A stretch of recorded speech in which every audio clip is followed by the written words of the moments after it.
तो आज हम सुनेंगे देवसैनी एकादशी की पौराणिक कथा।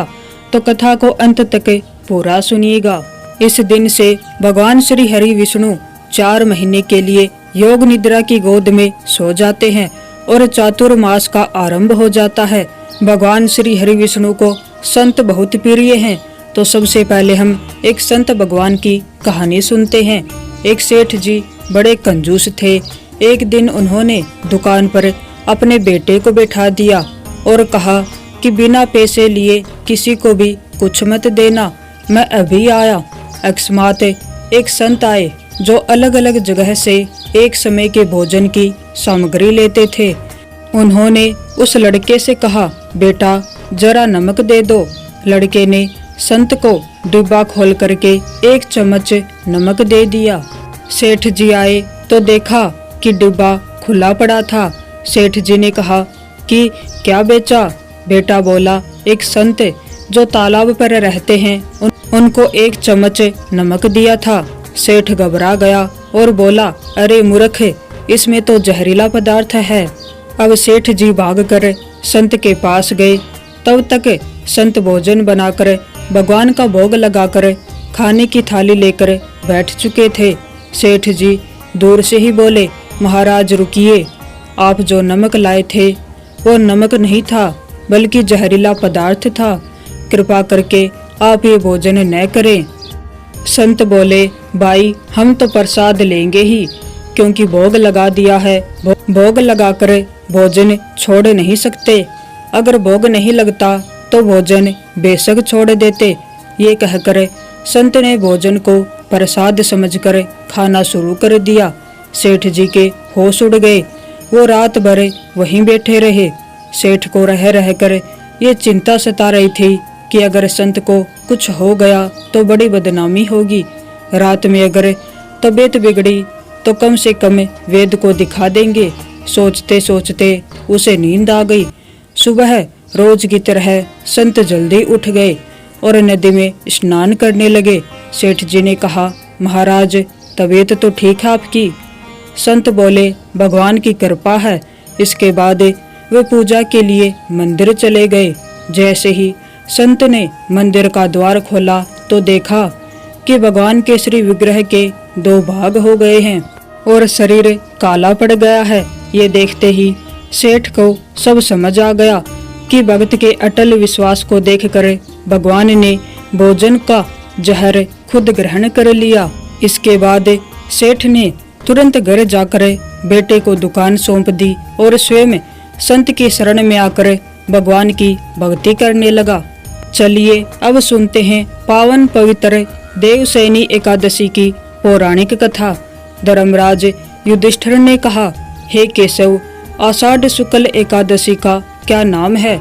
इस व्रत के करने की विधि क्या है और किस देवता का पूजन किया जाता है?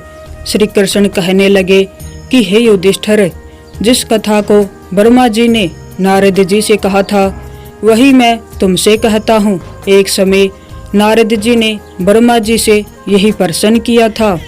तब ब्रह्मा जी ने उत्तर दिया कि हे नारद, तुमने कलयुगी जीवों के उद्धार के लिए बहुत उत्तम प्रश्न किया है, क्योंकि देवसैनी एकादशी का व्रत सब व्रतों में उत्तम है। इस व्रत से समस्त पाप नष्ट हो जाते हैं और जो मनुष्य इस व्रत को नहीं करते वे नरकगामी होते हैं। इस व्रत के करने से भगवान विष्णु प्रसन्न होते हैं।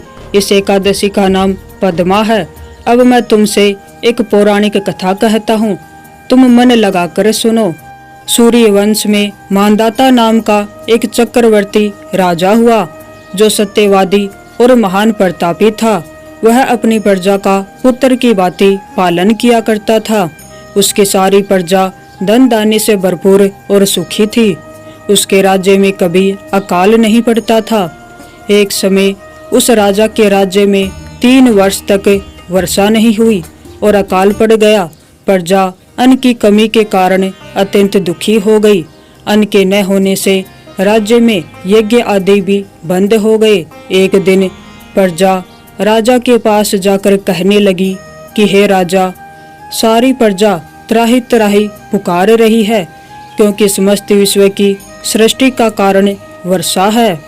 वर्षा के अभाव से अकाल पड़ गया है और अकाल से प्रजा मर रही है। इसलिए हे राजन, कोई ऐसा उपाय बताओ जिससे प्रजा का कष्ट दूर हो। राजा मानदाता कहने लगे कि आप लोग ठीक कह रहे हैं, वर्षा से ही अन्न उत्पन्न होता है और आप लोग वर्षा न होने से अत्यंत दुखी हो गए हैं। मैं आप लोगों के दुखों को समझता हूँ। ऐसा कहकर राजा कुछ सेना लेकर वन की तरफ चल दिया। वह अनेक ऋषियों के आश्रम में भ्रमण करता हुआ अंत में ब्रह्मा जी के पुत्र अंगिरा ऋषि के आश्रम में पहुंचा। वहां राजा ने घोड़े से उतरकर अंगिरा ऋषि को प्रणाम किया। मुनि ने राजा को आशीर्वाद देकर कुशल क्षेम के पश्चात उनसे आश्रम में आने का कारण पूछा। राजा ने हाथ जोड़कर विनीत भाव से कहा कि हे भगवान, सब प्रकार से धर्म पालन करने पर भी मेरे राज्य में अकाल पड़ गया है। इससे प्रजा अत्यंत दुखी है। राजा के पापों के प्रभाव से ही प्रजा को कष्ट होता है। ऐसा शास्त्रों में कहा है। जब मैं धर्म अनुसार राज्य करता हूँ तो मेरे राज्य में अकाल कैसे पड़ गया, इसके कारण का पता मुझको अभी तक नहीं चल सका। अब मैं आपके पास इसी संदेह की निवृत्ति करने के लिए आया हूँ। कृपा करके मेरे इस संदेह को दूर कीजिए। साथ ही प्रजा के कष्ट को दूर करने का कोई उपाय बताइए। इतनी बात सुनकर ऋषि कहने लगे कि हे राजन, यह सतयुग सब युगों में उत्तम है। इसमें धर्म के चारों चरण सम्मिलित हैं, अर्थात इस युग में धर्म की सबसे अधिक उन्नति है। लोग ब्रह्मा की उपासना करते हैं और केवल ब्राह्मणों को ही वेद पढ़ने का अधिकार है। ब्राह्मण ही तपस्या करने का अधिकार रख सकते हैं, परंतु आपके राज्य में एक शूद्र तपस्या कर रहा है। इसी दोष के कारण आपके राज्य में वर्षा नहीं हो रही है। इसलिए यदि आप प्रजा का भला चाहते हो तो उस शूद्र का वध कर दो। इस पर राजा कहने लगा कि महाराज, मैं उस निरपराध तपस्या करने वाले शूद्र को किस तरह मार सकता हूँ? आप इस दोष से छुटने का कोई दूसरा उपाय बताइए। तब ऋषि कहने लगे कि ठीक है, मैं तुम्हें अन्य उपाय बताता हूँ, तुम ध्यान पूर्वक सुनो। आषाढ़ मास के शुक्ल पक्ष की पद्मा नाम की एकादशी का विधि पूर्वक व्रत करो। व्रत के प्रभाव से तुम्हारे राज्य में वर्षा होगी और प्रजा सुख प्राप्त करेगी, क्योंकि इस एकादशी का व्रत सब सिद्धियों को देने वाला है और समस्त उपद्रवों को नाश करने वाला है। इस एकादशी का व्रत तुम प्रजा, सेवक तथा मंत्रियों सहित करो। मुनि के इस वचन को सुनकर राजा अपने नगर को वापस आया और उसने विधि पूर्वक पद्मा एकादशी का व्रत किया। उस व्रत के प्रभाव से वर्षा हुई और प्रजा को सुख पहुंचा।